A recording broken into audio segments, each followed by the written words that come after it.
दी unique अकॅडमीचे नवनवीन videos आणि updates मिळवण्यासाठी लाईक करा, सबस्क्राईब करा आणि शेअर करा.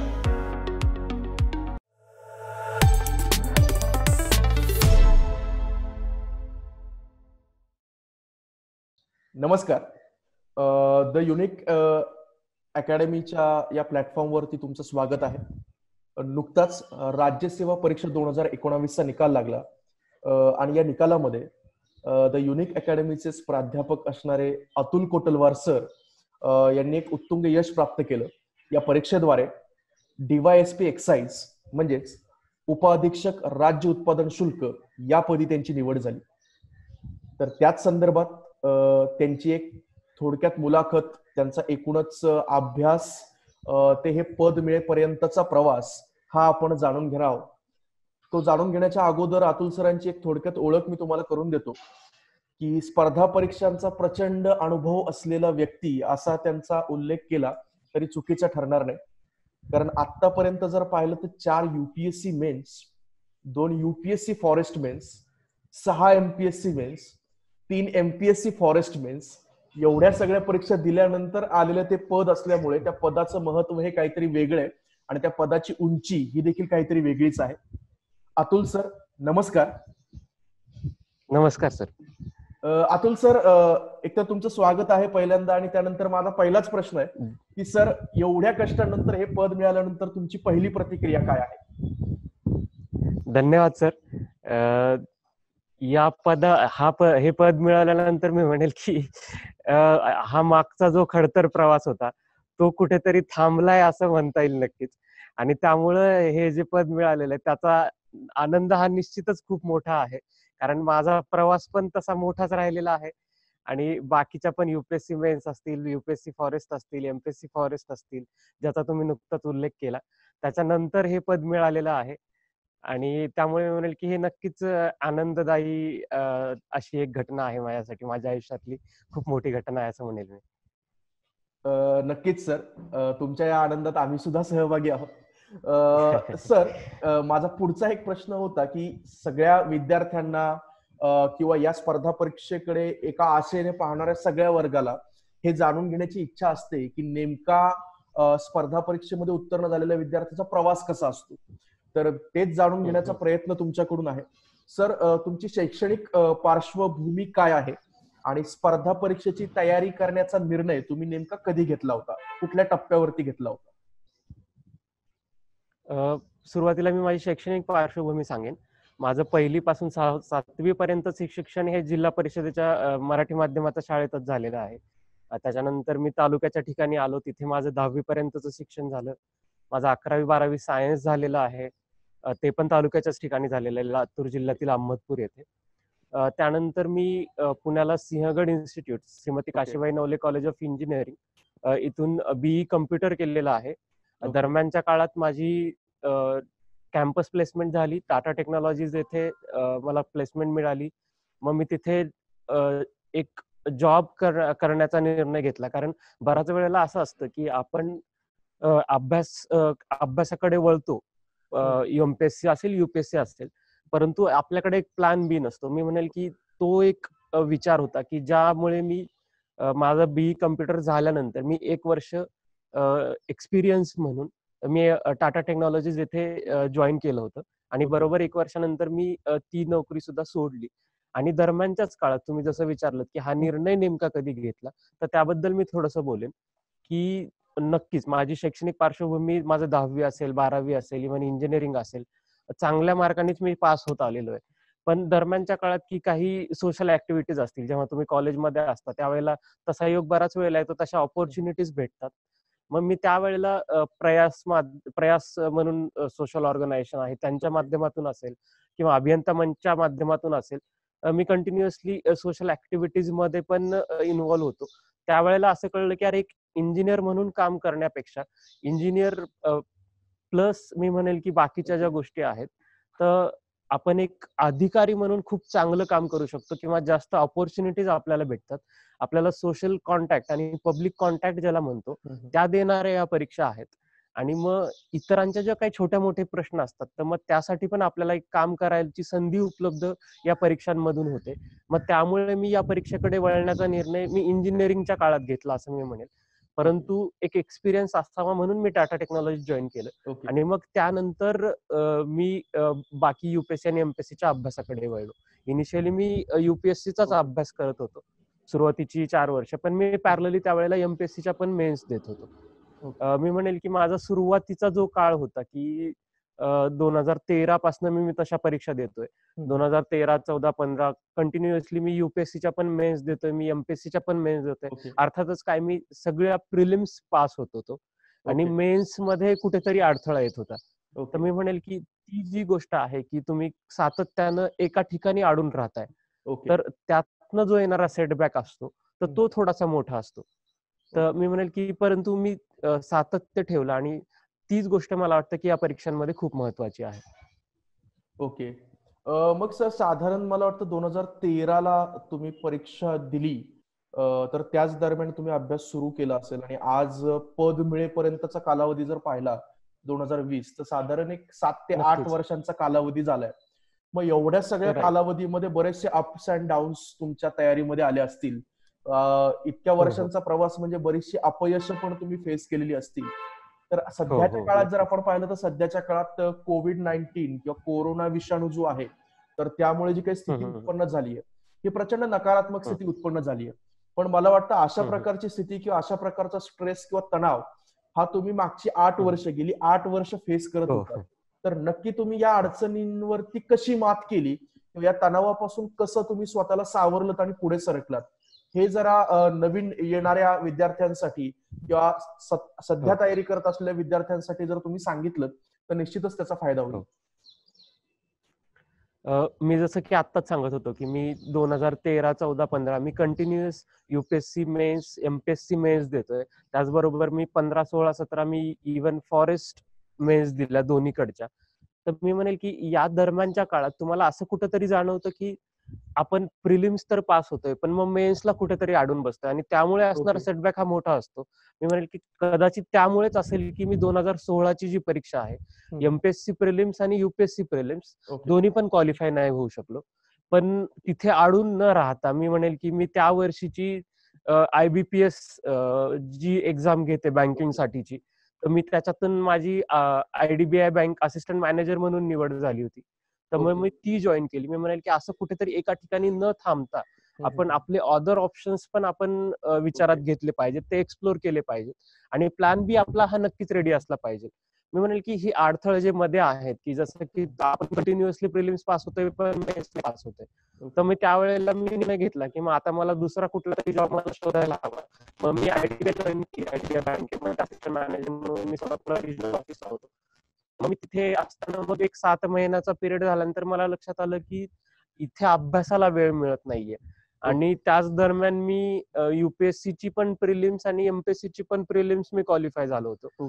तर मी त्यावेळेला मग निर्णय घेतला की आता मला परत अभ्यासाच्या प्रवाहात यायला पाहिजे, त्या प्रोसेसमध्ये यायला पाहिजे आणि मग मी त्यावेळेला आयडीबीआय सोडण्याचा निर्णय घेतला. जसा मी टाटा टेक्नॉलॉजी सोडण्याचा निर्णय घेतला तसाच आयडीबीआय सोडण्याचा निर्णय पण माझ्यासाठी खरंच तेवढा महत्वाचा होता आणि तेवढाच तो मी म्हणेल की धाडसी निर्णय सुद्धा होता. कारण ज्या वेळेला आपण 4-5 वर्ष त्या प्रोसेसमध्ये आहे आणि यावेळेला बाकी आपलं तसं फायनान्शियली आपण घरच्यांवरती डिपेंडंट असतो अगदी काही काळासाठी का असेना, पण मग तो एक मेंटल बर्डन असतं. मी म्हणेल की त्यावेळेला दुसरा काहीतरी पॅरलल ऑप्शन असणं तितकंच महत्वाचं आहे.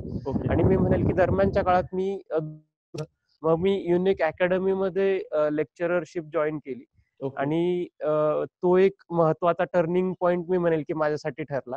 कारण फायनान्शियली पण आपण स्टेबल असणं आणि आपला एक प्लॅन बी रेडी आहे ही पण गोष्ट तितकीच महत्वाची असते.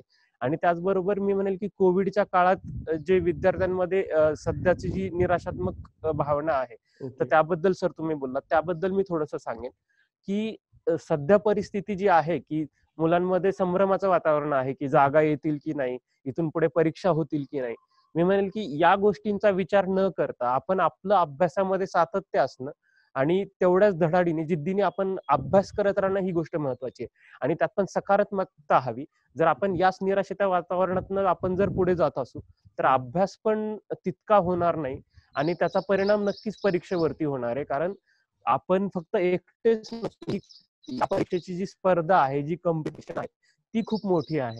मी म्हणेल की त्यासाठी आपण अभ्यासामध्ये सातत्य आणि तेवढं जिद्द असणं हे महत्वाचं आहे. आणि मी म्हणतो की इथून पुढे पण जागा आज या वर्षी नाही आल्या तर प्रोबॅबली मी म्हणेल की जर समजा 2021च्या परीक्षांमध्ये येतील, पण आपण अभ्यास करणं हे तितकंच महत्वाचं आहे. जर तुम्ही मध्ये जर गॅप पडत असेल परीक्षेच्या अभ्यासामध्ये, तर you will be thrown out of that process.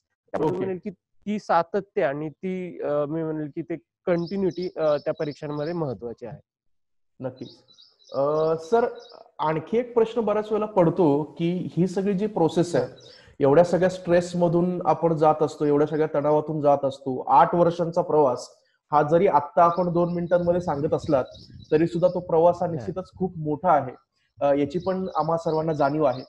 मग ह्या सगळ्या प्रवासात मेंटर म्हणून किंवा काही गोष्टींमध्ये पाठिंबा म्हणून असं कोणी होतं का? आणि त्याचा तुम्हाला एकूणच तयारीमध्ये किंवा एकूण या प्रवासामध्ये नेमका काय फायदा झाला? मी म्हणेल की या प्रवासाच्या दरम्यान जेव्हा मी 2011ला युनिक अकॅडमीची म्हणजे जॉब करत असतानाच मी वीकेंड बॅच केली होती. आणि प्रवीण पाटील सर मला त्यावेळेला त्या बॅचेसला होते. आणि मी म्हणेल की त्याच्यानंतरच्या काळात प्रवीण पाटील सर हे कंटिन्युअसली माझ्या सोबत आहेत, त्यांचा पाठिंबा आहे. त्याचबरोबर इतर पण माझे सहकारी असतील, इंद्रजित सर असतील किंवा सर तुम्ही स्वतः असाल किंवा इतरही की मुख्यत्वे सांगायचं तर युनिक अकॅडमीचे डायरेक्टर जे आहेत तुकाराम जाधव सर आणि मल्हार पाटील सर, तर यांचा पण मी म्हणेल की पाठिंबा जो होता ते कंटिन्युअसली सपोर्ट करत होते. तर ही पण गोष्ट तितकीच महत्वाची आहे. आणि तुमच्यामधलं पोटेन्शियल ओळखून तुम्हाला कोणीतरी कंटिन्युअसली सांगतंय की you can do it, you have to do it, तर त्यावेळेला तो जो पाठिंबा आहे तो खूप महत्वाचा ठरतो. मी म्हणेल की या प्रोसेसमध्ये तुमचे मित्र पण तसेच सकारात्मक असायला हवेत.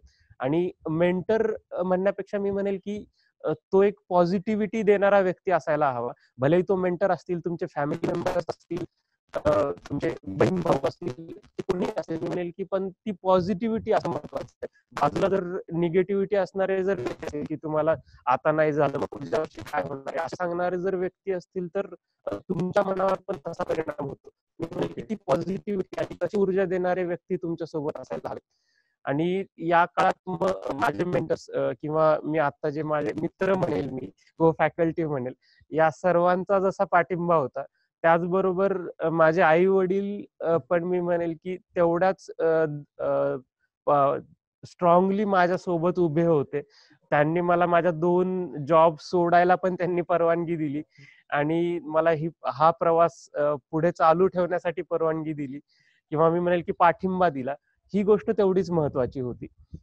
त्यामुळे मी ही गोष्ट कंटिन्यू करू शकलो असं मी म्हणेन. निश्चितच सर, म्हणजे जेवढं मेंटर एक महत्वाचं आहे, मित्रपरिवार महत्वाचा आहे, कुटुंबाचा पाठिंबा हा त्यामध्ये मला वाटतं पहिल्या ठिकाणी किंवा पहिल्या स्थानी साधारणपणे येतो. आणि तो तुम्हाला मिळाला हे तुम्ही तुमच्या शब्दांमधून सांगितलं. सर, ह्या सगळ्या तुम्ही जी काय आतापर्यंत माहिती दिली तर त्याचा निश्चितपणे विद्यार्थ्यांना फायदा होईलच. आणि तसाही विद्यार्थ्यांना अप्रत्यक्षपणे तुम्ही बराचसा फायदा करून देतच आहात. कारण सर्वांच्या माहितीसाठी मी सांगतो की सरांची 2 पुस्तकं आहेत आणि पुस्तकाच्या माध्यमातून सर विद्यार्थ्यांपर्यंत ऑलरेडी पोहोचतच असतात की पर्यावरण परिस्थितिकी आणि त्याच सोबत HRD चा पेपर 3 जो आहे MPSCचा, तर त्या संदर्भातली सरांची पुस्तकं आहेत आणि ती प्रसिद्ध आहेत. तर सरांना वैयक्तिकरित्या जर आपण पाहिलं तर वैयक्तिकरित्या त्या गोष्टी बऱ्याच अंशी माहीत असल्यामुळं पुस्तकामध्ये त्या गोष्टी परीक्षा भिमुखतेने रिफ्लेक्ट झालेल्या आपल्याला त्यामध्ये दिसतात. सर, एक शेवटच्या टप्प्याकडे मला वाटतं मी येईल, कारण तुमच्या वेळेची मर्यादा जर आपण लक्षात घेतली की नुकतंच यश प्राप्त झालेलं आहे आणि त्यामुळे बरेचसे सत्काराचे कार्यक्रम वगैरे सरांना अटेंड करायचे, त्यामुळे वेळेची मर्यादा आहे. सर, शेवटच्या टप्प्यामध्ये मी तुम्हाला हा प्रश्न विचारेल की नवीन येणारे जे काही विद्यार्थी आहेत त्या नवीन येणाऱ्या विद्यार्थ्यांसाठी तुम्ही नेमकं काय सांगाल? MPSC किंवा UPSC सारख्या स्पर्धा परीक्षांची तयारी ज्यांना सुरू करण्याची आता इच्छा आहे त्यांच्यासाठी तुम्ही काय सांगाल? जे नवीन विद्यार्थी आता या क्षेत्रामध्ये येत आहेत किंवा येऊ पाहतायत, तर त्यांच्यासाठी सर्वात महत्वाची गोष्ट जी मला वाटते तर मी म्हणेल की सर्वात महत्वाचं हे आहे की तुम्ही स्वयंप्रेरणेनं इकडे यायला हवं. बऱ्याच वेळेला असं होतं की आपल्याला कुठला जॉब भेटत नाहीये किंवा आई वडील सांगतायत, कोणी पाहुणे सांगतायत, म्हणून आपण एमपीएससी किंवा युपीएससी या क्षेत्राकडे वळतो. स्वतःच असं एक काहीतरी मत असायला हवं की मला ही परीक्षा का करायची आहे. कारण बऱ्याच वेळेला असं होतं की कोणीतरी सांगितलंय म्हणून आपण येतो आणि मग आपल्याला स्वतः ती प्रेरणा नाही मिळत, ती अभ्यासाची प्रेरणा नाही मिळत. आणि ती जर असायला पाहिजे असेल तर त्यासाठी मी म्हणेल की स्वतःचं एक मत असायला हवं की मला ही परीक्षा का करायची आहे. आणि ज्या वेळेला आपण इकडे येतो तर त्यावेळेला असं नाहीये की जे आपण 10वी 12वी किंवा ग्रॅज्युएशनच्या काळात केलेलं असेल की आपला अभ्यास हा परीक्षांपुरता मर्यादित असतो. पण एमपीएससी असेल किंवा युपीएससी असेल, ज्या वेळेला आपण या परीक्षांचा विचार करतो तर फक्त वाचून आपला अभ्यास होत नाही, तर आपल्याला त्या गोष्टी समजायला हव्यात. कारण प्रश्न जे विचारले जात आहेत ते त्या डिफिकल्टीच्या आहेत. रादर डिफिकल्टीचे म्हणण्यापेक्षा मी म्हणेल की तेवढं लॉजिक पण आपलं डेव्हलप व्हायला हवं. आपल्याला त्या गोष्टी समजून उमजून कळायला हव्यात. तर त्याच वेळेला आपण ते प्रश्न टॅकल करू शकतो. त्यामुळे मी म्हणेल की जे विद्यार्थी नवीन येऊ पाहतायत, एकतर सर्वात महत्वाची गोष्ट स्वयंप्रेरणेने या. आणि त्याचबरोबर ज्या वेळेला तुम्ही ठरवलंय की आता मी एमपीएससी युपीएससी करणार आहे, तर मी म्हणेल की त्यावेळेला फक्त मी क्लास जॉईन केलाय, मी पुण्यात राहतोय एवढं महत्वाचं नाहीये. त्याचबरोबर आपला अभ्यास जो आहे आणि त्यातलं सातत्य, त्यातली तुमच्या अभ्यासातली कंटिन्युटी जी म्हणेल, कन्सिस्टन्सी जी असेल, मी म्हणेल की ती गोष्ट तेवढीच महत्वाची आहे. आणि असं पण व्हायला नकोय की मी आलोय आणि याच वर्षी मी ही एक्झाम क्रॅक करेल किंवा मी एक्झाम पास होईल. असं कदाचित काही जणांच्या बाबतीत होईल किंवा काही जणांच्या बाबतीत होणारही नाही. मी म्हणेल की त्या विद्यार्थ्यांनी एक गोष्ट लक्षात ठेवायला हवी की या एक्झाम मध्ये परसिव्हरन्स हा तेवढाच महत्वाचा आहे की तुम्हाला कंटिन्युअसली अभ्यास करता यायला हवा. भले 1-2 अपयश येतील, परंतु मग आपण स्वतःवरती लिमिट ठेवायला हवं की मला किती वर्ष ही एक्झाम देता येणार आहे आणि त्यानुसार मी म्हणेल की अभ्यास करायला हवा. त्यामुळे ती सातत्य आणि कंटिन्युटी जी मी म्हणतोय तर ती तेवढीच महत्वाची आहे. नवीन विद्यार्थ्यांनी या सर्व गोष्टींचा मी म्हणेल की विचार करून मगच या क्षेत्राकडे वळायला हवं. नक्कीच सर. सरांसोबतच्या या चर्चेमधून निश्चितपणे बरेचसे मुद्दे आपल्याला कळाले की स्पर्धा परीक्षेची तयारी जर करत असाल तर सातत्य, जिद्द आणि चिकाटी या किती महत्वाच्या गोष्टी आहेत. लवकरात लवकर निर्णय घेऊन पुढे सरकणे या किती महत्वाच्या गोष्टी आहेत. आणि साधारणपणे सलग 8 वर्षांचा त्यांचा संघर्ष प्रवास जर आपण पाहिला तर त्याच्यामधून निश्चितच आपल्याला एक नवप्रेरणा मिळणार आहे. आणि ही प्रेरणा घेऊन सर निश्चितच भावी असंख्य अधिकारी त्यामधून घडतील हीच अपेक्षा आपण करूयात. सरांकडून विषयानुरूप अभ्यास पद्धती काय आहे, कशा पद्धतीने या सगळ्या गोष्टींचा अभ्यास करायचा, प्रत्येक विषयाला कसं टॅकल करायचं याच्याबद्दल आपण जाणून घेणार आहोत. पण आज सरांकडे वेळ नसल्यामुळं आपण ह्या ज्या काही बाबी आहेत ह्या बाबी सरांसोबत आणखी एका चर्चेमधून नंतरच्या टप्प्यात पुढील आठवड्याभरापर्यंत आपण साधारणपणे त्या गोष्टी त्यांच्याकडून जाणून घेऊयात. पण आता सर तुर्तास आपण थांबूया. धन्यवाद तुम्ही दिलेल्या या प्रतिक्रियेबद्दल. निश्चितच विद्यार्थ्यांना याचा फायदा होईल. थँक्यू. थँक्यू सर, धन्यवाद.